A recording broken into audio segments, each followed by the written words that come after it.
Muy bien, lo que resta de este capítulo le hemos titulado Peleando contra ¿quién?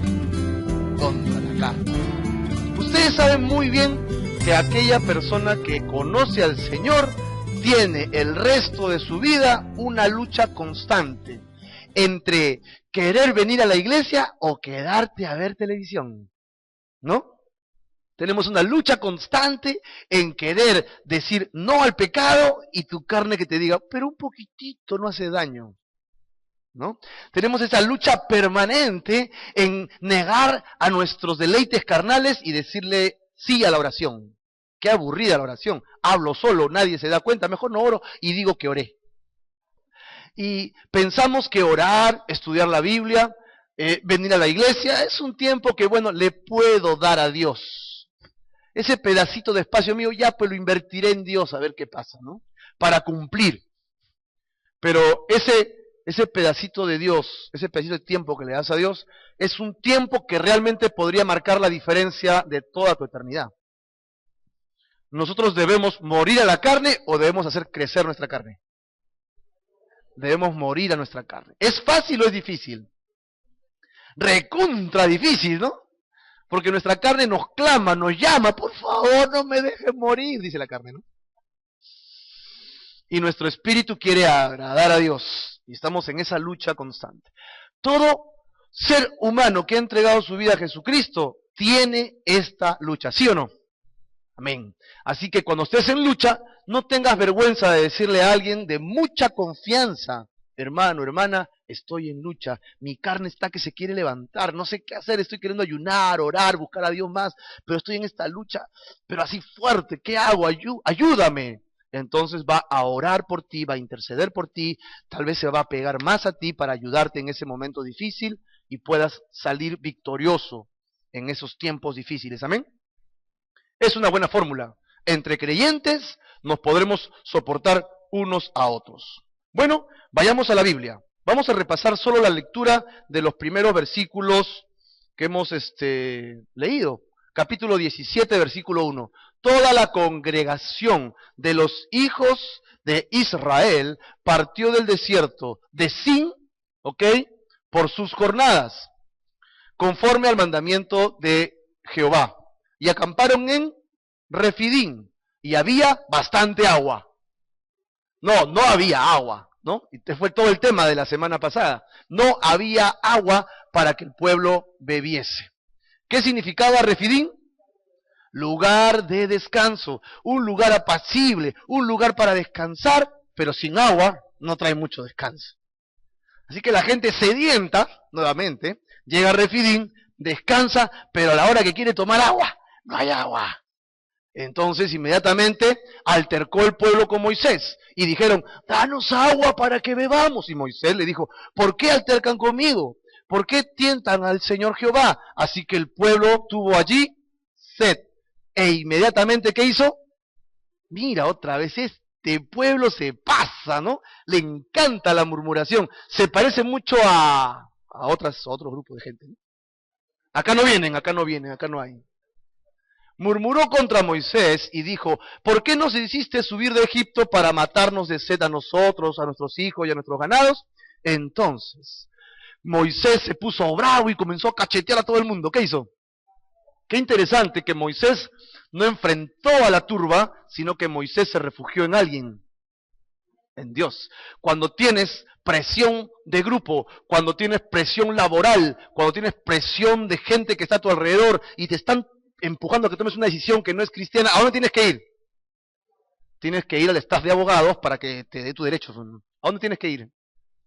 Al Señor, pues. Nosotros los cristianos tenemos que ir a Dios, porque Él es nuestro amparo y nuestra fortaleza, nuestro pronto auxilio en medio de las tribulaciones, en medio de las dificultades. Entonces, si somos hijos de Dios y hay una aqueja, un problema fuerte contra uno, uno tiene ganas de que, no, hacer justicia con sus manos, agarrarlo dulcemente del cuello y apretar hasta que salga la lengua y se ponga morado, ¿no? Eso es lo que uno quiere hacer en su carne. Pero ¿qué es lo que debemos hacer? ir al Señor. Y eso es lo que hizo Moisés. Clamó Moisés a Jehová diciendo, ¿qué haré con este pueblo? De aquí a un poco me apedrearán. Y Jehová dijo a Moisés, pasa delante del pueblo y toma contigo de los ancianos de Israel y toma también en tu mano tu vara con que golpeaste el río y ve inmediatamente, he aquí que yo estaré delante de ti, allí sobre una peña. ¿Cómo se llamaba la peña? La peña de Oreb. Por ahí ustedes habrán escuchado un cántico que habla de la peña de Oreb que está brotando, ¿no? Agua bendita, saludable para ti. ¿Y qué cosa le dice? Así que si tienes tu Biblia ahí, subraya, golpearás. Porque en unos instantes vamos a ver la réplica de este acontecimiento 40 años después y qué cosa le pedirá el Señor. Dios le dice a Moisés que golpee la peña que estaba en, y luego que saldría de la peña, imposible pues, de una peña no sale agua. Salen cucarachas, salen lagartijas, pero no sale agua. Así que esto es un milagro. Esto es un milagro. O sea, agarra una piedra de la playa y sale agua. ¡Pum! Sale agua, sale agua. No va a salir agua. Esto era un milagro total. ¿Ok? Y Moisés lo hizo así en presencia de los ancianos de Israel y llamó el nombre de aquel lugar Masá y Meriba, por la rencilla de los hijos de Israel y porque tentaron a Jehová. ¿Qué dijeron ellos? ¿Está pues Jehová entre nosotros o no? Míralos a estos sinvergüenza. 10 milagros maravillosos contra Faraón. El mar abriéndose delante de ellos, pasando en seco, volteando y mirando cómo Dios acaba con todo el ejército egipcio. Cómo Dios hace caer maná del cielo, codornices diarias, imagínense la cantidad de alimento diario, todos los días. Y ellos preguntan, ¿está Dios con nosotros o no? ¡Wow! Que son tercos, ¿no? Menos mal que no nos parecemos a ellos. Digo, ¿no? Muy bien. Y recuerdan ustedes que dice la Biblia en Corintios, y todos bebieron la misma bebida espiritual. Porque bebían de la roca espiritual que los seguía. ¿Y quién es la roca? Cristo es la roca. Así que nosotros, que estudiamos la Biblia, que leemos toda la Biblia versículo por versículo, hemos encontrado que en el Antiguo Testamento existen lo que llamamos los cuadros o los tipos, siempre, del Nuevo Testamento. Por ejemplo, ya lo hemos dicho, ¿no? Jesús le dijo a los fariseos, cuando hablaba con ellos, y bien habló de mí Moisés. Entonces yo me pongo a buscar dónde Moisés habló del Mesías y no encuentro una sola palabra que diga, y el Mesías hará esto. Y entonces Jesús mintió. Jesús no mintió, porque el Antiguo Testamento está lleno de cuadros o ejemplos de Jesús. Y ya vimos que en la nube dice que era el ángel de Jehová, era el Señor. El maná es una representación de Jesús viniendo a la tierra. Es como la encarnación de Dios, del cielo a la tierra, del cielo a la tierra. Jesús vino y él dijo, yo soy el pan que cae del cielo. Él mismo dijo de sí en el Evangelio según San Juan. Y a eso le llamamos tipos. ¿Recuerdan cuando estudiamos el Génesis? Cuando leímos el Génesis y vemos a Abraham por matar a su hijo, ¿no? ¿Cómo se llamaba su hijo? ¿Y qué significa Isaac? O sea que le estaba así. Lo iba a matar y en el momento que lo iba a matar viene un ángel y dice, no lo hagas porque el Señor ha visto tu fe. Y entonces encontramos que ese monte, cientos de años después, es el mismo monte donde se levantaría una cruz. ¿Ok? Y es el monte donde Jesús fue crucificado, donde un padre también entregó a su hijo. Esta vez sí murió, pero resucitó entre los muertos. Así que Isaac es un cuadro, una representación de Jesús. Y Abraham sería una representación del Padre. Todo el Antiguo Testamento, por la escritura de Moisés, tiene cuadros tras cuadros tras cuadros. Y en este momento encontramos otro cuadro. ¿Quién es el cuadro? La roca. La peña que estaba en Oreb. ¿Y a quién representa esa peña? A Cristo. Ahí está. Pablo mismo lo está diciendo en Corintios. Y la roca era Cristo. Una representación maravillosa. Y Pablo dice que esta roca, la cual Moisés golpeó y que produjo agua, es un retrato del Señor Jesucristo. Es la roca de nuestra salvación, ¿verdad? Y encontramos vez tras vez en los Salmos y también en el Nuevo Testamento que Jesús es la roca. ¿Recuerdan cuando Jesús hablaba con los fariseos y ellos le hablaban cosas? Decía, bueno, si ustedes tienen su fundamento sobre la arena, ¿qué va a pasar? Vendrá la tempestad, vendrá el huracán, vendrán los vientos y la casa caerá. Pero si ustedes construyen su casa sobre la roca, vendrán los vientos, tempestades, el aluvión, vendrá todo. ¿Y qué pasará? Permanecerá firme, ¿no? Quedará estable, se moverá, tambaleará, pero no caerá. ¿Y la roca quién es? Cristo es la roca. Muy bien, Él es la roca que nos trae seguridad, firmeza. Si tú quieres asegurar tu eternidad, si quieres asegurar tu vida incluso en esta tierra, entonces no fundamentes tu vida sobre la arena, sobre los principios y morales de este mundo y este sistema, porque se van a caer. ¿Sobre quién tienes que fundamentar tu vida? Sobre Cristo Jesús. ¿Y dónde encontramos a Cristo? ¿A dónde voy a buscar a Cristo? En la palabra de Dios. Solo puedes fundamentarte. En todo puedes dudar, ¿ok? Porque tenemos que tener cuidado. En todo podemos dudar, de todos podemos dudar, pero de alguien que no debemos dudar nunca es de la palabra de Dios. Créele, no pelees con la palabra. Hazte preguntas para indagar más, pero no tengas dudas de lo que Dios te diga en la Escritura. Lo que Dios diga en su palabra, eso es. ¿Amén? Y si no te gusta, pasa la hoja rapidito y hasta que no leíste. Si tú encuentras en la Biblia algo que no te gusta, ¿qué haces? ¿Cambio la palabra o cambio yo? Cambio yo. Es un principio maravilloso de la interpretación de la Biblia. Si encuentro un pasaje que me confronta y no estoy muy seguro, yo no debo cambiar la escritura y acomodarla para que diga lo que quiero decir, sino que yo tengo que cambiar y acomodarme a lo que la escritura dice. ¿Amén? Y a veces eso es duro, ¿no?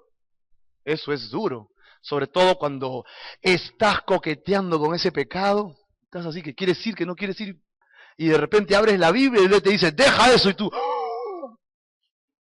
Oye, ¿cómo sabía? Pues nos pasa, ¿no? O venimos al servicio y decimos, oye, ¿quién le ha contado mi vida a ese hombre? ¿Ah? ¿Quién le ha contado mi historia a ese hombre? Igualito, todo lo que me ha pasado me ha dicho. ¿No es Dios acaso el que hace eso? Claro, es el Señor. Y entonces tienes que tomar una decisión. Si Dios me está hablando, entonces voy a hacer lo que dice ese libro. Voy a hacer lo que dice la palabra de Dios. Y voy a actuar por ella, porque Él es la roca de mi salvación. Y esa roca de salvación, que es Jesús, fue golpeado y herido en una cruz. Dice la palabra de Dios, y lo vimos en el estudio pasado, que fue molido por nosotros. La roca que Moisés golpeó era un tipo, un símbolo perfecto de Jesucristo. Jesucristo, la roca, los iba a sustentar. Pero por supuesto, la roca tenía que ser golpeada. Si la roca no era golpeada, no iba a traer sustento, no iba a traer vida. La roca tenía que ser golpeada con la vara. Si la roca no era golpeada, no iba a salir agua. Tengan claro el cuadro, porque sobre este cuadro vamos a hablar. Y entonces, ¿Jesús fue golpeado, sí o no? Sí. ¿Jesús fue golpeado en dónde? Fue golpeado yendo a la cruz, ¿no? En todo el Calvario. Si Jesús no hubiera sido golpeado en la cruz, no hubiera podido traer vida a tu vida. Era necesario que la roca de nuestra salvación sea golpeada para que al ser golpeada salga vida para mí. Qué paradójico, ¿no? La muerte trajo vida. La muerte de Jesús trajo vida a mi vida carente de ella. Pero 40 años más tarde de este acontecimiento en el desierto, se va a repetir el mismo cuadro y Dios le dirá a Moisés, podemos verlo en el libro de Números, capítulo 20, versículo 8, toma la vara. Otra vez le dice que tome la vara y reúne a la congregación, tú y Aarón tu hermano, y golpea a la peña a vista de ellos. ¿Perdón? No le dice que la golpee, le dice que le hable. O sea que Moisés decía, ¿cómo le voy a hablar a la piedra? No te pases, pues, Señor, yo le pego, pero no le voy a hablar a la gente que va a decir que ya, después de 40 años ya estoy viejo, ya estoy loco. Dios le dice a Moisés que le hable, ya no le dice que golpee. Qué interesante. Y cuando le hable, ella dará su agua y les sacarás agua de la peña y darás de beber a la congregación y también a sus bestias, o al revés, no sé cuál es mejor. Pero mira, Moisés estaba tan cansado, me habían pasado 40 años más. ¿Y qué cosa recuerdan ustedes que pasó en esos 40 años? La nación de Israel era dulce, sumisa y obediente. ¿Cómo era la nación de Israel? Desobediente, murmuradora, detractora, fastidiosa, idólatra y chinchosa. 40 años después Moisés tenía la nación acá. Su hermana acababa de fallecer. Miriam acababa de fallecer. Él ya estaba bordeando los 120 años. Y el pueblo, tenemos sed, si no nos das agua, entonces vamos a renegar. Y murmuraron contra Moisés. Y entonces Dios le dice esto, habla a la peña. Pregunto, ¿qué tenía que hacer Moisés? ¿Y para qué le dijo que agarre la vara?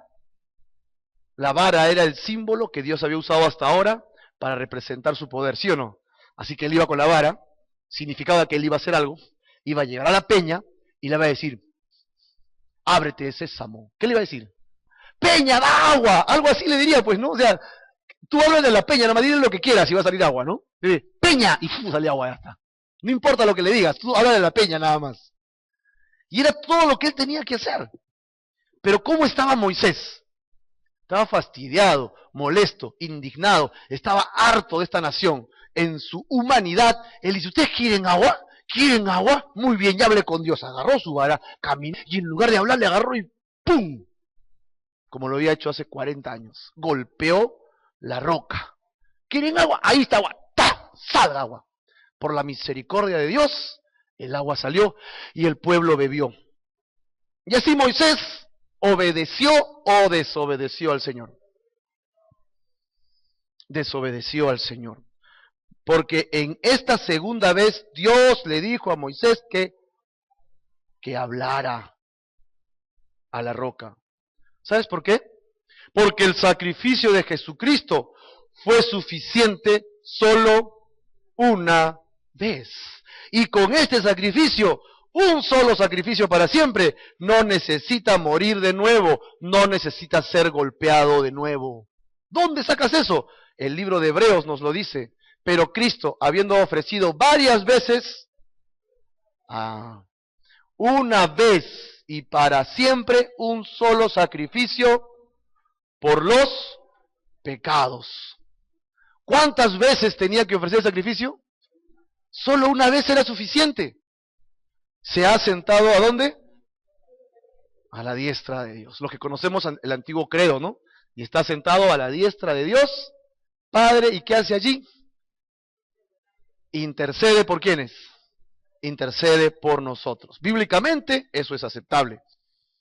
Jesús sufrió en la cruz y al morir en la cruz fue golpeado, maltratado, humillado, vejado, insultado y hasta que murió y entregó el Espíritu. Y cuando murió fue suficiente esa única vez para traerte vida. Jesús no tiene que volver a ser crucificado. Una vez y para siempre. Y Moisés estaba arruinando este cuadro, este tipo de Cristo en el Antiguo Testamento, que Dios quería hacernos entender a nosotros.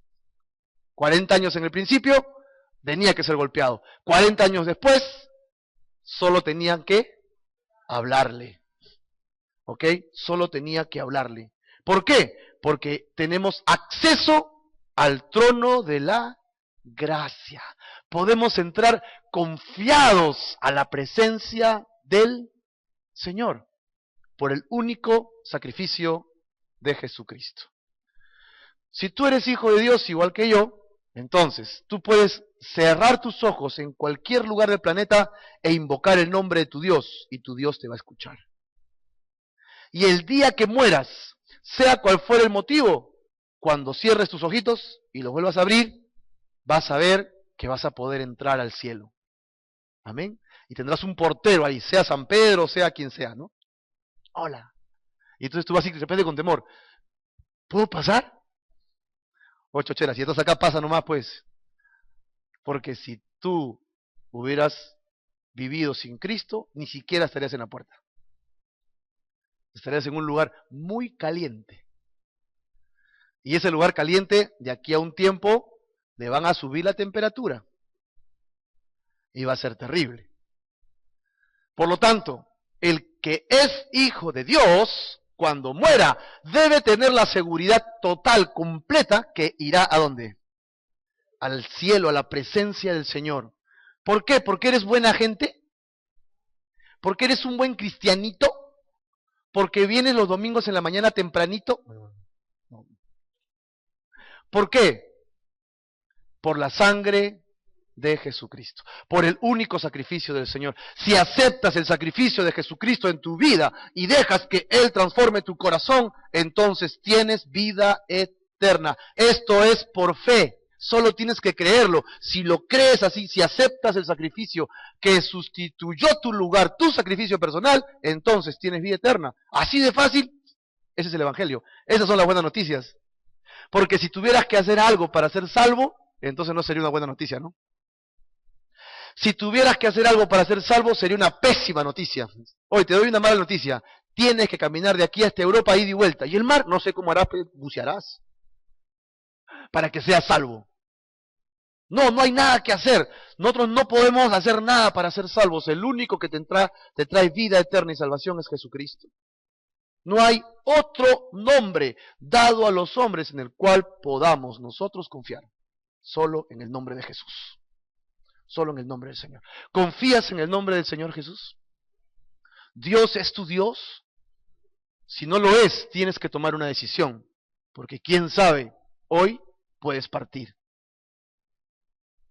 Y dentro de un par de horas dirás, ¡ah! Justo escuché el Evangelio y no tomé la decisión. Y hace mucho calor.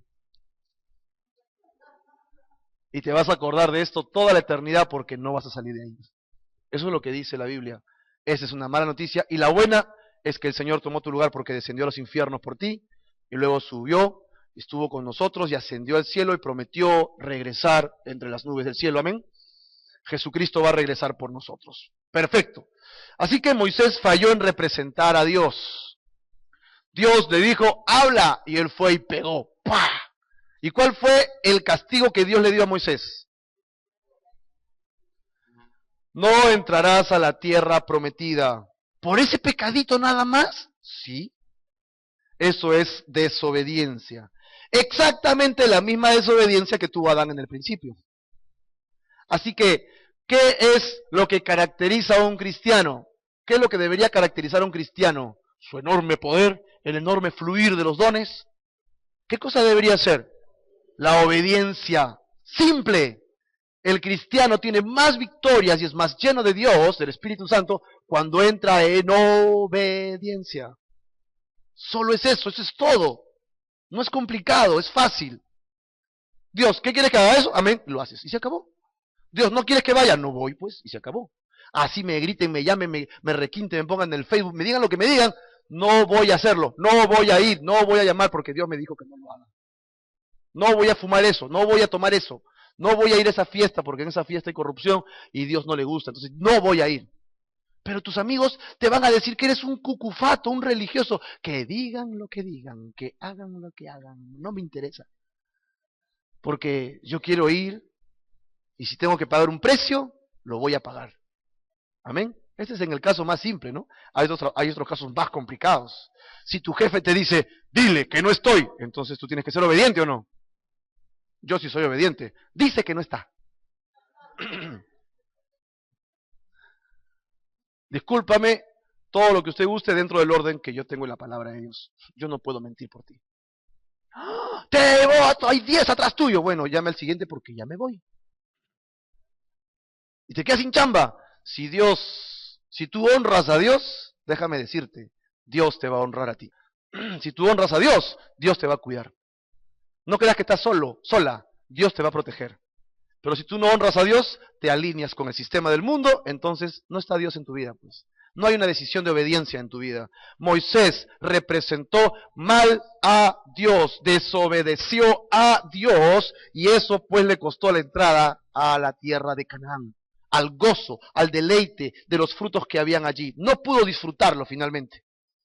Así que si tú quieres disfrutar del gozo del Espíritu, si tú quieres disfrutar de la paz del Señor, tú y yo tenemos que ser obedientes. Existen 4 o 5 evangelios: Mateo, Marcos, Lucas, Juan y tú. En la Biblia tengo 4, pero la gente lee 5 evangelios. ¿Ah? Oye, yo no sé leer no entiendo la Biblia, pero yo te veo a ti como vives. Y como tú vives, me dices si existe Dios o no. Si confías en Dios o no confías en Dios. Porque como tú vives, Dios no existe, pues.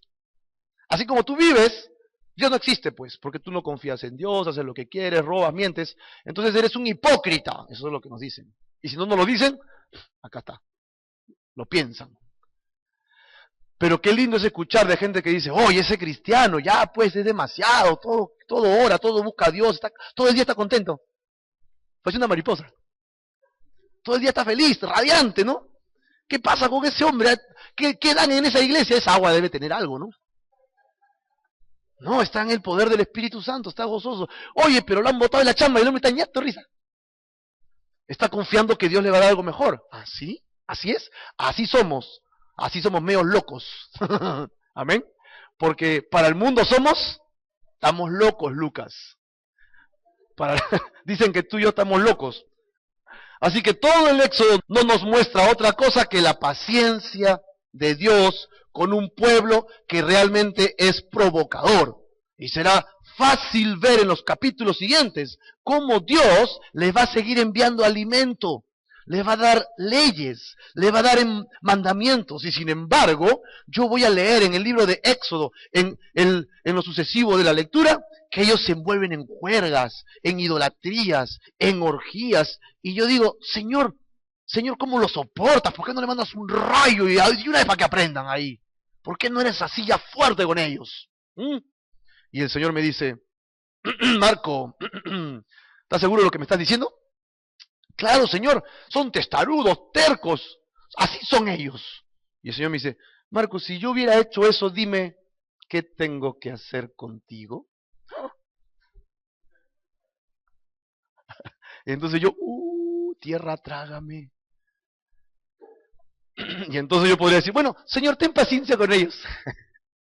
Ten mucha paciencia con ese pueblo, porque no hay mucha diferencia entre la nación de Israel y su corazón con el mío.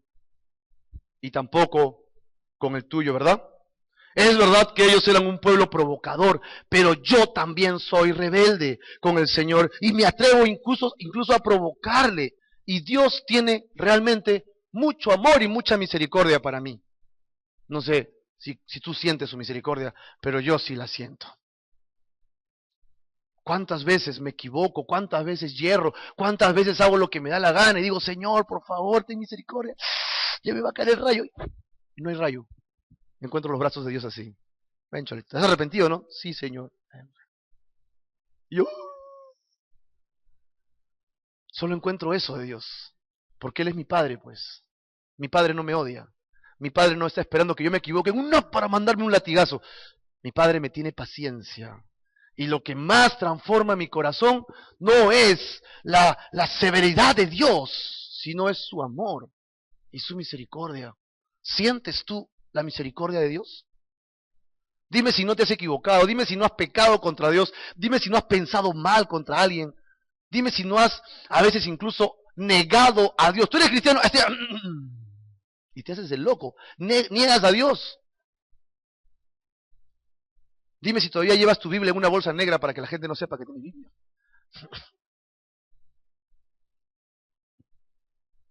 Ellos tuvieron un tiempo de entrenamiento en el desierto. Yo tengo un tiempo de entrenamiento en esta vida. Y tengo que aceptar que Dios me está entrenando. Me está entrenando para poder disfrutar de su presencia. Sin pecado, sin arrogancia, sin soberbia. sin posturas, sino simple como somos delante de Dios, para adorarle solo a Él, para que Él se lleve la gloria y la honra. El día miércoles comenté, el martes tuvimos una reunión de pastores de todo el Perú acá en nuestra iglesia, fuimos los anfitriones, habíamos limpiado nuestro local, todo estaba bonito, ¿no? Y ya hubo un excelente lonche también, riquísimo el lonche. Y todos los pastores vinimos, les cuento que un promedio de pastores de Calvary Chapel tienen entre 20 a 30 años nada más, son muchachones. Algunos se han casado recién hace un año, así que están en todo el tema del matrimonio, el tema de la iglesia, y yo veo como Dios está usando a hombres que realmente no tenemos la preparación ni la capacidad que tienen otros hombres que sí la tienen, instrucción, cartón, currículum y todo lo demás. Pero veo que hay algo en ellos. ¿Sabes qué? Es el Espíritu Santo. Veo algo que hay en esta iglesia. Es el Espíritu Santo de Dios, que está tocando nuestras vidas. No somos muchos en cantidad, pero somos gente que está creyéndole a Dios. Gente que le está adorando y dice, ¿qué importa que digan lo que digan? Y adora a Dios con su corazón. Yo no entiendo todavía, pero voy a seguir leyendo. Oro y no está Dios, no hay nadie. ¿Qué dirán? Que estoy loco. No importa, sigo orando. Veo gente que está creciendo. Veo gente que dice, Dios te dice que hagas esto. Y tú dices, no quiero porque mi carne me dice que no, pero voy a hacer la voluntad de Dios. ¡Wow! Digo, eso es crecer en la fe. Eso es tomar decisiones correctas, obedecerle a Dios. Digo, bien, eso es lo que está pasando con nuestras iglesias. Y como lo comenté, hay un pastor que es muchacho nada más, que también se acaba de casar hace poco, y le han dado una iglesia, porque el pastor de allí era misionero y vino a hacer un instituto bíblico, que es el Instituto Bíblico en Perú, que está en Cajamarca ahora. Él se llama John Bonner, y John Bonner estaba haciendo el instituto bíblico, Dios lo mandó a Perú con una esposa mexicana para que abriera una obra de instituto bíblico, y cuando se dio cuenta, se dio media vuelta y tenía una iglesia como de 400, 500 miembros. Él dijo, ¿y qué hago con una iglesia si Dios me mandó a hacer instituto? Así que agarró, llamó a un hombre que estaba bien preparado, pero muchachón, y le dijo, tú te vas a quedar a cargo de la iglesia, chao, y se fue. Y él decía el martes, estoy asombrado cómo Dios puede hacer tanto con alguien como yo, que no está ni preparado ni capacitado para hacerlo, que no tiene ni la experiencia para lograrlo. Y solamente puedo decir que es Dios. Y digo amén. Eso es bueno. No hay soberbia en su corazón. Reconoce a Dios. ¿Reconoces a Dios en tu vida? Cuando algo sale súper bien, tú dices, es que yo lo hice, pues yo soy lo máximo. Preparado. O dices, gracias a Dios se logró. Pero tú fuiste. No, somos instrumentos de Dios. Dios lo va a hacer. Dios lo va a lograr. Él es el que toca a las personas. Solo somos instrumentos. Como decía un hombre, instrumentos de su paz. ¿Verdad? No deberíamos ser estorbo, deberíamos ser instrumentos útiles para Dios. Una vez que estuvieron preparados, entonces vino el conflicto, y entonces tuvieron que pelear contra alguien. Ellos fueron preparados en su corazón para algo. Versículo 8, entonces, vino alguien, ¿cómo se llama ese alguien? Vino Amalec, y peleó contra Israel en Refidim. Y dijo Moisés a Josué, escógenos varones, y sal a pelear contra Amalec. Mañana yo, dice Moisés, estaré sobre la cumbre del collado y la vara de Dios en mi mano. E hizo Josué como le dijo Moisés, peleando contra Amalec. Y Moisés, y habían dos personajes más. ¿Quiénes son? ¿Ustedes saben quién es Aarón? Es su hermano, Aarón, ¿verdad? Y Ur, ¿ustedes saben quién es Ur? ¿No saben quién es Ur? Yo tampoco. Se he buscado y no se vuelve a encontrar de él hasta otra vez en números y nada más. Era un personaje que servía a Moisés junto a Aarón. Y subieron a la cumbre del collado, y sucedía que cuando alzaba Moisés su mano, con la vara, ¿qué hacía con su mano al alzar? Poder, no. ¿Qué cosa hacía él? Estaba orando. Estaba rindiéndose a Dios con la vara en la mano. Señor, por favor, líbranos del enemigo. Estaba orando. ¿Y quién estaba a su lado? Aarón y Ur. Son gente que estaba al lado de Moisés para servirle, para ayudarle en todo momento que él necesitara algo. Pero el que estaba orando era Moisés. ¿De acuerdo? Ahora mira, subieron a la montaña del collado y sucedió que cuando alzaba Moisés su mano, Israel iba ganando. avasallaba contra su enemigo, ¡fua! Iba combatiendo. Mas cuando Moisés bajaba su mano, ¡ay, calambre! ¡Ay, calambre, calambre! ¿No? Cuando él bajaba su mano, entonces, ¿quién ganaba? Amalek. Amalek venía y comenzaba a tomar ventaja de Israel. Y las manos de Moisés se cansaron, por lo que tomaron una piedra y la pusieron debajo de él. O sea, le pusieron un asiento, ¿no? O sea, Moisés está cansado, jala la piedra, puso la piedra, Moisés, siéntate, Moisés, ay, con sus brazos todo dolorido, ¿no? Y se sentó sobre ella, y Aarón y Hur sostenían sus manos, el uno a un lado y el otro del otro. Y así hubo en sus manos firmeza hasta que se puso el sol. Es decir, pusieron a Moisés sentado, y a Hur se puso a un lado y levantó su manito. Ya, no la bajes, Moisés, ¿eh? Y él se puso, ya me cansé también yo, el hombro, ¿no? La espalda, la mano. Y por el otro lado, Aarón hacía lo mismo, no, Moisés, no baje la mano, sigue orando, porque nos hemos dado cuenta que cuando estás orando, ganamos contra ¿quién? Amalek. ¿Recuerdan qué significa Amalek para nosotros? La carne. La carne.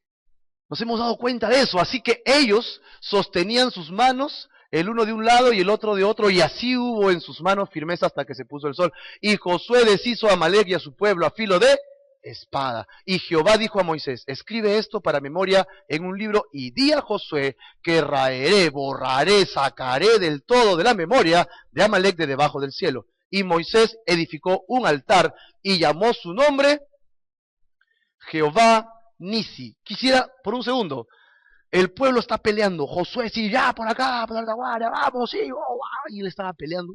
Y en eso, cuando estaba un poco fatigado, cansado, miraba, y cuando miraba en el collado, veía una sombrita, un hombre con la vara.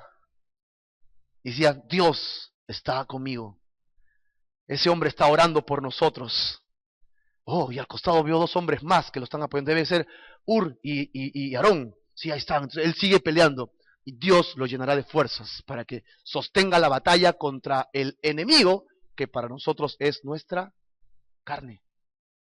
Así que, ¿qué significaría para ellos ver encima del collado a alguien orando, sino como una bandera, como un estandarte que representa tu victoria, tu protección, tu ejército? Y eso es lo que significa Jehová Nisi. Dios es mi bandera, mi escudo, mi estandarte. Le puso por nombre al altar ese. ¿Sabes qué significa eso? También humildad de Moisés. Porque Moisés ya, gracias a mi oración es que ustedes ganaron. Soy lo máximo. Él pudo haber dicho algo así. Porque él era pues en sí mismo como una bandera para ellos. Pero él dijo, yo solo clamé, y el que es nuestra bandera es el Señor. Y en él tienes victoria. Y en él tienes victoria sobre tus enemigos, sobre tu carne. Y dijo, por cuanto la mano de Amalek se levantó contra el trono de Jehová, Jehová tendrá guerra con Amalek. Mira, qué tremendo. Jehová tendrá guerra con Amalek. ¿De cuánto en cuánto? De generación en generación. Siempre la nación de Amalek tendrá guerra contra el mismo Señor. Ok, bueno, recordemos este cuadro. Abraham, Isaac. Isaac tuvo dos hijos, Jacob y Esaú, o sea, Esaú. Y Jacob tuvo las 12 tribus de Israel.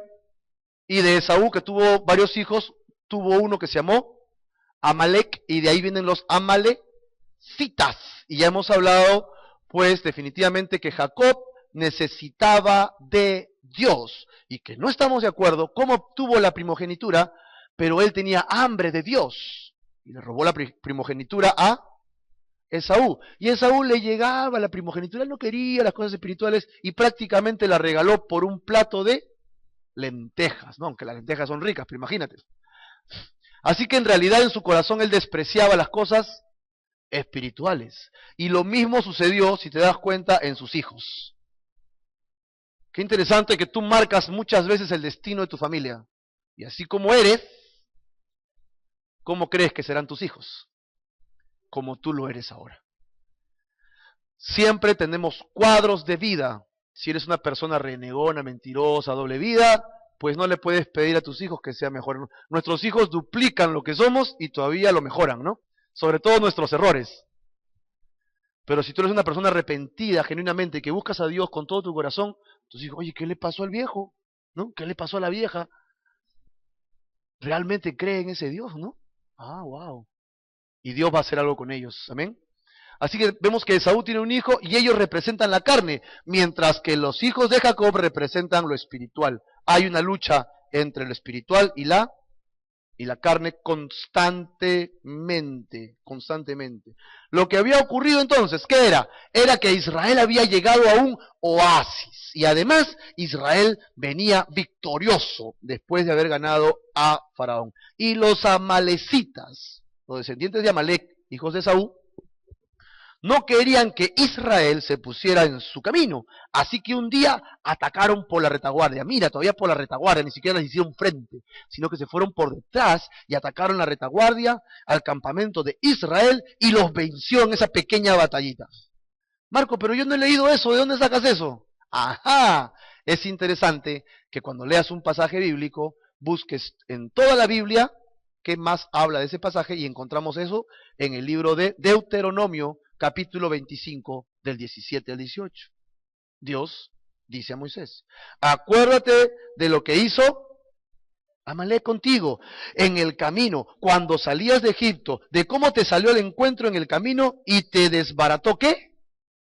La retaguardia de todos los que iban detrás de ti. Cuando tú estabas cansado, trabajado, recién había salido agua, recién habían tomado agua de la peña y no tuvo ningún temor de Dios, sinónimo de la carne. No tiene temor de Dios. Ojo, temor de Dios no significa, ay, qué miedo tengo de Dios, ¿no?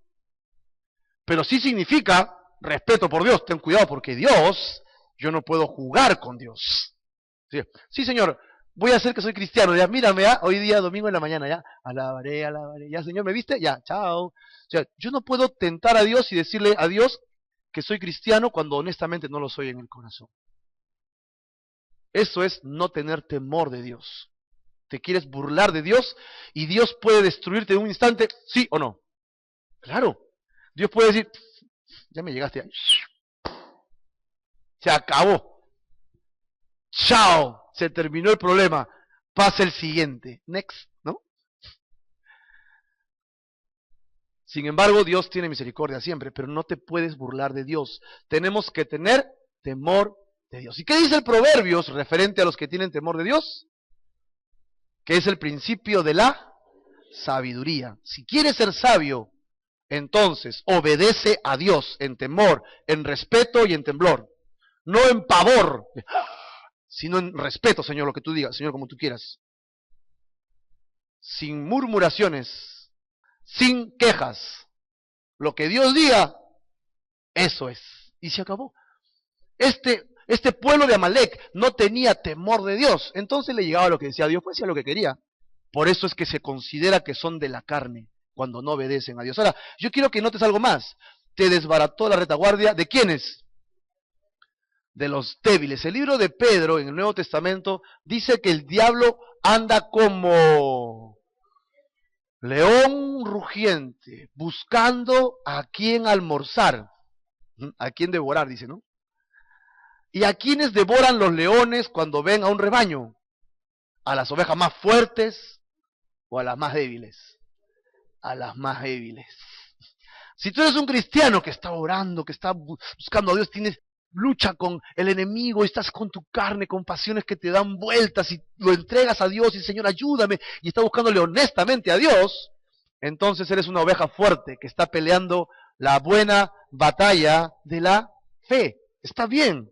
El diablo querrá ponerte zancadilla, pero no podrá contra ti porque acabarás firme, dice Pablo en el libro de Corintios. Tendrás luchas, pero acabarás firme. Pero ¿qué pasa con el que dice, tengo tentación, es que soy tan débil? Y no oras. No, es que es inútil orar, es inútil leer, por gusto es. Y te involucras en tu carne, te debilitas. Y cuando te debilitas, ¿quién está alrededor buscando que almorzarte? El que es como un león. Porque la Biblia dice que el verdadero león es el león de la tribu de Judá, y ese es Jesucristo. ¿no? El diablo se quiere parecer a Jesucristo y te va a decir cosas en tu carne para que tú dejes las cosas espirituales. Es en vano, es por gusto te desgastas. Vive la vida ahora, disfruta tu juventud. Vas a estar allí absteniéndote de cosas. Qué tonto eres, estás desperdiciando tu vida. Cuando seas viejo vas a decir, ay, cómo desperdicié mi juventud. Al contrario, al contrario. Si estás sin Cristo, realmente estás desperdiciando tu juventud. En la tipología bíblica, Amalek es un tipo de la carne. En el versículo 16 dice que Jehová tendrá guerra con Amalek, generación tras generación. ¿Qué significa esto? Esto significa que Moisés tendrá que luchar con Amalek.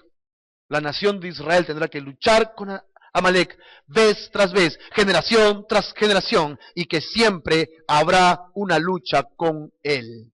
Para nosotros, esto es un tipo de nuestra lucha con la carne. Esta carne se va a rebelar. No va a querer leer la Biblia otra vez.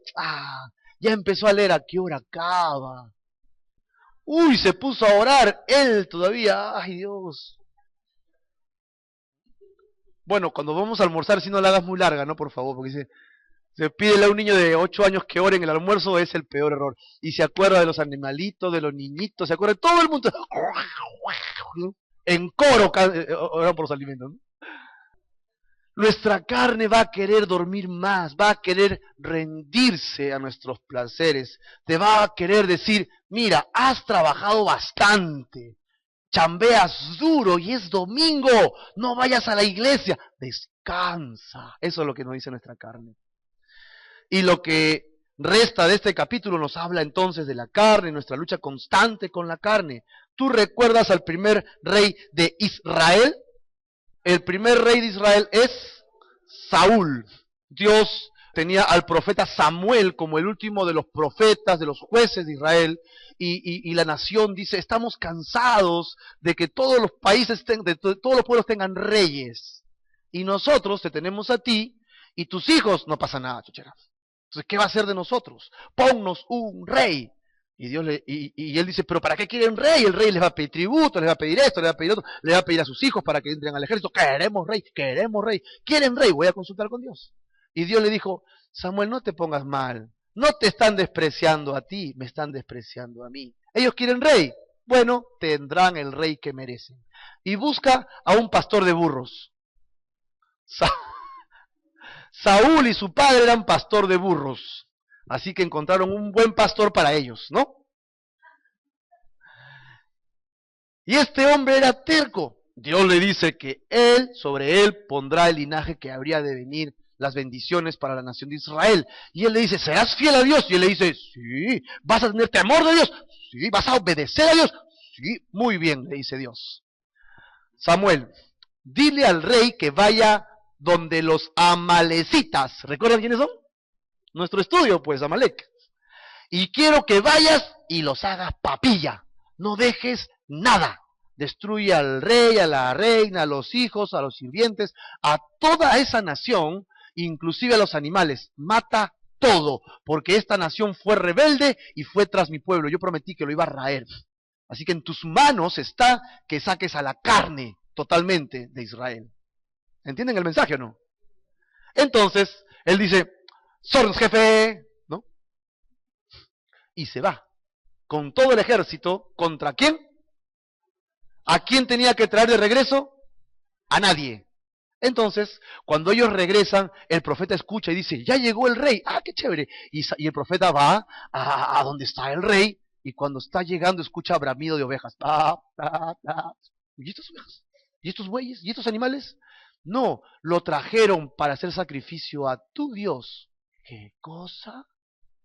Y entonces entra donde el rey, ¿y a quién crees que encuentra con el rey? Al rey amalecita. Se llamaba Agag. Casi es Aj, ¿no? Agag. Y le dice, ¿cómo? ¿Qué pasó? Y Samuel sinvergüenza, perdón, el rey Saúl sinvergüenza, le dice, yo he obedecido en todo lo que Dios me ha dicho. Bien obediente he sido. Oye, y entonces yo soy sordo, ¿qué cosa? ¿Qué son esos animales que gritan? ¿Y quién es este? Es que el pueblo dijo, llevemos sacrificio a Dios, entonces yo traje lo mejor del ganado para sacrificar a tu Dios. Mira, ni siquiera era su propio Dios, era el Dios del profeta. ¿Y quién es él? Él es el rey, pues. ¿Y qué hace aquí el rey? Es que lo traje porque como trono, como trofeo, ¿no? Y entonces Dios le dijo a Samuel, ¿sabes qué? Hoy día ha caído el reino de Saúl, por cuanto no me ha obedecido. Qué interesante, la Biblia, tú lo vas a encontrar en el resto de ella, la palabra obedecer o desobedecer. No me ha obedecido. Y si él me hubiera obedecido, hubiera sostenido su reino y sus generaciones a través de los siglos.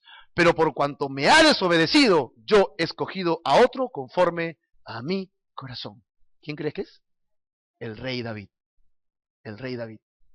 Así que Samuel, el profeta, agarra su espada. Eres un desobediente y Dios te ha dicho esto, así que estás destituido de tu reino. Seguirás reinando, pero vendrá otro que tiene el corazón de Dios. Sacó su espada, dijo, ponme el cuellito, ¡fa! Le cortó la cabeza a Agag y murió totalmente. Este rey amalecita no había sido exterminado en el momento que Dios dijo, y desde la ciudad donde vivían ellos hasta Jerusalén había un camino de varios meses. Lo que se cree es que como habían destruido a todos los amalecitas, en este transcurso de pequeño tiempo, el rey Agag pudo reproducirse en alguien más. Tuvo un hijo, Beto a saber con quién. Pero muchos años después, es un descendiente de Agag, que se llamará Amán, quien va a convencer a un rey llamado Asuero para que decrete un edicto con el cual se podía exterminar a todos los judíos de todo el mundo. Imagínate, una pequeña desobediencia, las consecuencias que traen. Y si no fuera por la intervención de una mujer, la esposa del rey, que era judía infiltrada, ¿cómo se llamaba? Esther. Ustedes leen su Biblia, me parece muy bien.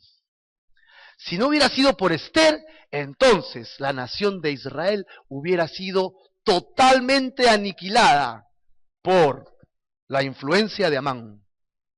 La pregunta que yo tengo es, con referencia al rey Saúl, ¿por qué Saúl no cortó con Amalek cuando tenía que hacerlo? Por desobediencia. Y cuando tú desobedeces a Dios, ¿sabes qué estás haciendo? Estás echándole ojitos a la carne. Estás echándole ojitos a la tentación. Estás coqueteando con la tentación. Y eso es lo que hacemos muchas veces.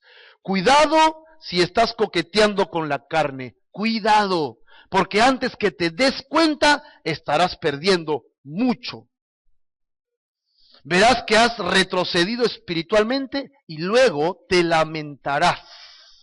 Si abrimos las puertas de la carne, solo trae muerte y destrucción a nuestra vida.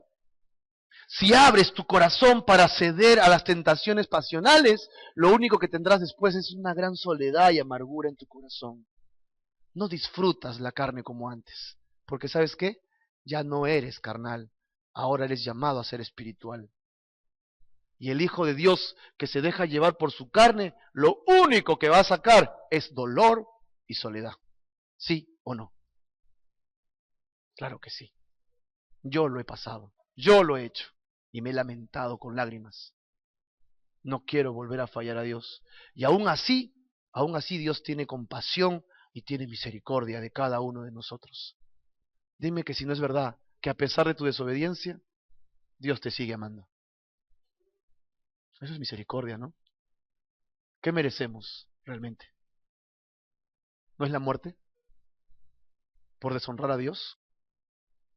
¿Por querer hacer nuestra justicia? Deshonramos muchas veces a Dios, pero Dios te ama y Dios te perdona. No guardes un pedacito de carne, ni desobediencia, ni coqueteo con el mundo y el sistema, porque va a arrastrar después de tiempo carne que te va a destruir. Si no fuera gracias a la intervención de Dios, esto pasaría. Pablo lo explica de una manera un poco trabalenguada. trabalenguas, ¿no? En Romanos capítulo 7 dice, porque lo que hago no lo entiendo, pues no hago lo que quiero, sino lo que aborrezco, eso hago. Y si lo que no quiero, esto hago, apruebo que la ley es buena. De manera que ya no soy yo quien hace aquello, sino el pecado que mora en mí. Y yo sé que en mí, esto es, en mi carne, no mora el bien, porque el querer el bien está en mí, pero no el hacerlo, porque no hago el bien que quiero, sino el mal que no quiero, eso hago. Y si hago lo que no quiero, ya no lo hago yo, sino el pecado que mora en mí. Así que, queriendo yo hacer el bien, hallo esta ley, que el mal está en mí. Amén. ¿Cuántos entendimos? A Pablo le encanta hacer esto, pero de esta manera él le saca el jugo al concepto, ¿no? En términos simples, Pablo está diciendo que él tiene el Espíritu Santo en él y le motiva, le lleva a querer hacer lo correcto, lo justo, lo bueno, lo agradable. Amén. Yo quiero hacer lo bueno, pero hay algo que está en mí también, que es mi carnalidad, mi viejo hombre, el antiguo, el que pecaba como le daba la gana, que todavía quiere hacer el mal. Entonces, ese mal todavía está allí. Aunque yo quiero seguir la voluntad de Dios, me quedo dormido en la mañana y digo, ay, me quedé dormido el domingo, ya no llego temprano al culto. Y esa es nuestra carne. Y termino haciendo la carne. Eso es lo que dice Pablo. Y eso, de esa manera compruebo que los dos están en mí. Eso es lo que está diciendo en palabras simples. Tengo el espíritu y la carne. ¡Ay, qué complicado ser cristiano! Porque todo el tiempo voy a andar así. Pues sí, pero Pablo termina con un grito de angustia, diciendo en el versículo 24, miserable de mí, ¿quién me librará de este cuerpo de muerte? Mira lo que dice Pablo. Porque yo queriendo hacer el bien termino haciendo el mal, entonces ¿quién me librará de esto? ¡Ah, qué pena! ¿Qué voy a hacer con mi vida si termino en la carne constantemente? Ay, porque hago el mal que no quiero y no me gusta. Felizmente, en el capítulo siguiente, y eso lo puedes leer en casa, ¿verdad? Encontraremos que es un capítulo que nos habla de cómo vencer esto. ¿Y sabes cómo es la única forma? Viviendo en el Espíritu. Es la única manera en la que realmente puedes vencer a los deseos de tu carne. Viviendo en Él. Viviendo en el Espíritu. ¿Ok? Viviendo en el Espíritu Santo.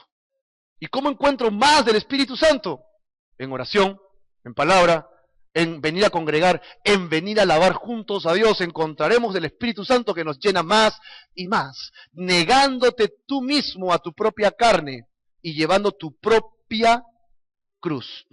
Llevar tu propia cruz no es aguantar a tu marido. Ojo. Él es mi cruz, decimos, ¿no? No, llevar tu propia cruz es sinónimo de muerte. Es decir, Jesús fue clavado en una cruz, su cuerpo fue clavado en una cruz. Yo llevo mi cruz para clavar mi carne. ¿Y cuál es mi carne? Los deseos y pensamientos de la carne que están lejos de Dios. El fruto de la carne. Todo ello lo tengo que crucificar. ¿Y qué significa crucificar? ¿Que va a vivir o que va a morir? Que va a morir. Y es la manera en la que tú y yo podemos vivir en el Espíritu, muriendo a nuestra carne día tras día. Todos los días tenemos que morir a nuestra carne. No hay un solo día que tu carne no se quiera levantar. Es como la barba del hombre, todos los días nos crece, ¿no? Hay unos lampiños por ahí, pero la mayoría nos crece barba. Todos los días sale la carne. Todos los días tenemos que tratar con ella. No te puedes tomar vacaciones espirituales. Ay, es que soy tan fuerte espiritual que hoy día no voy a buscar a Dios. Voy a descansar. Entonces te debilitas y viene aquel que es como león rugiente buscando a quien devorar. Los estudiosos de este sistema del mundo dicen que el hombre es un cuerpo que tiene un alma y que posee un espíritu. Pero ¿qué dice la palabra de Dios? La palabra de Dios nos dice que debemos guardarnos, santificarnos por completo, ¿verdad? Este Dios de paz nos manda que nos santifiquemos por completo en todo nuestro ser. Y todo nuestro ser es espíritu. Es al revés. El mundo dice, es tu cuerpo. y lo demás. Pero el Señor dice, es tu espíritu y lo demás. Espíritu, alma y cuerpo. Y la intención es que el Espíritu Santo de Dios tenga comunión con el marco espiritual. La intención de Dios es que el Espíritu Santo de Dios tenga comunión con el espíritu de Gustavo. El Gustavo espíritu. Y sea mi espíritu quien gobierne mi alma y mi alma por tanto gobierne a mi cuerpo. Ese debería ser el orden. Y de allí que yo puedo encontrar la voluntad de Dios. Leo la palabra y en el espíritu obedezco y someto a mi carne a que obedezca. Y un buen ejercicio para someter a tu carne es ejercitarte en el ayuno. ¿Que no había dos? No, solo uno. Ayuno. Mantente en ayuno. Ejercita el ayuno. Porque cuando haces ayuno, la barriga pide. Te sientes mareado, te sientes cansado. Y si tú aprendes a dominar tu cuerpo y tu deseo, entras en el ejercicio de dominar tu carne y aprovechas ese tiempo para buscar más a Dios, levantas el espíritu en tu corazón. Por lo tanto, es necesario que un cristiano ejercite el sistema del ayuno. ¿Bien? Entonces, si tú vives tu vida al revés, como dice este sistema, vas a querer gratificar tu carne y tu carne te va a decir, inyéctate, fúmatelo, tómatelo, gózate, ¿no? Gózate. Y entonces tu espíritu lo aplacas, pero te haces esclavo de la carne, te haces esclavo de tus pasiones. Moisés necesitaba algo y había alguien que siempre lo ayudaba. ¿Recuerdan quién es? Josué. Josué siempre estaba allí y la Biblia nos muestra a Josué como un hombre que impresionaba por su juventud, su obediencia, su fe y su disposición por servir. Josué fue el primer Boy Scout en el mundo. Siempre estaba listo, siempre listo para servir a Dios. ¿Estaremos listos nosotros para servir a Dios como este hombre Josué? Quien no vive para servir, no sirve para vivir. Y le dice que organice un ejército. Moisés le dice, organiza un ejército. ¿Y un ejército de qué? Un ejército de ineptos, porque ninguno de ellos era un soldado entrenado. Y acá está el detalle. La victoria se ganó, ¿sí o no? Contra Amalek. ¿Prevaleció o no prevaleció Israel? Sí. Pero, ¿dónde se ganó la batalla? ¿En el campo de batalla o en el monte? En el monte, en las alturas de Dios, en la comunión con Dios, en la oración. Tu batalla carnal y espiritual que tienes constantemente se gana de rodillas. Se gana de rodillas, orando, clamando, buscando a Dios, con todo tu corazón. La Biblia dice que Moisés tenía que levantar los brazos, y eso significa dependencia de Dios, confianza en Dios. Señor, haz lo que quieres. Señor, busco tu voluntad, busco tu presencia. Me rindo a ti totalmente. ¿Te rindes al Señor?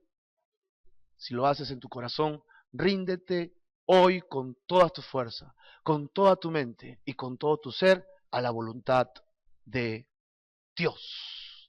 Vamos a orar. Señor, te agradecemos en este tiempo, Señor, que venimos a tu presencia, que venimos a buscarte, que venimos a adorarte. Señor, somos pecadores y hemos fallado. Y aún siendo creyentes, Señor, tenemos errores y debilidades y seguimos fallando. No somos capaces, Señor, de enfrentar nuestra propia carne y debilidad. Pero tú lo eres todo para nosotros. Tú lo eres todo para nuestra vida y lo reconocemos hoy, que sin ti estaríamos perdidos, que sin ti estaríamos sin fuerzas. Padre, perdona nuestros pecados, líbranos de nuestros pecados, sana nuestra enfermedad, nuestra dolencia, y líbranos para siempre de la muerte eterna. Danos vida juntamente contigo y permítenos, Señor, estar en el gozo de tu Espíritu Santo. Te ruego, Señor, en esta mañana que trates con nuestro corazón, que trates con nuestra vida. Si tú nunca has entregado tu vida al Señor, y hoy día el Señor te ha hablado, y hoy día el Señor tiene un trato contigo, y has escuchado y has sido confrontado en tu carne, con Dios para que le entregues tu vida, entonces vamos a ayudarte para que entregues tu corazón al Señor. Y no hablamos de religión, no hablamos de que tengas que hacer algo por Dios hoy día. Simplemente hablamos de arrepentimiento delante de un Dios santo. Y si tú y yo somos pecadores, no tenemos otra cosa que pedirle perdón a Dios para que sane, limpie y cambie nuestro corazón. Vamos a entregarle hoy día nuestro corazón al Señor. Si nunca lo has hecho, hazlo por primera vez. Si no estás seguro de haberle entregado tu vida al Señor, hoy haz esta oración con todo tu corazón. Y si ya lo has hecho y estás seguro, reafirma tu decisión en Cristo Jesús. Repite esta oración de entrega después de mí en voz alta para entregarnos juntos al Señor Jesús. Dios, en esta mañana reconozco mi pecado, reconozco la oscuridad que hay en mi corazón, en mis pensamientos, y te entrego mi vida, te entrego mi corazón y te entrego mi ser. Te acepto como mi Señor y como mi Salvador personal. Te entrego mi vida y te ruego, Señor Jesús, que me salves y que me limpies de mis pecados. Te entrego hoy mi vida y quiero seguirte. Ayúdame a ser espiritual como tú lo quieres. Yo no puedo solo. Necesito de tu espíritu en mi corazón. Señor, te entrego hoy mi vida para siempre. En el nombre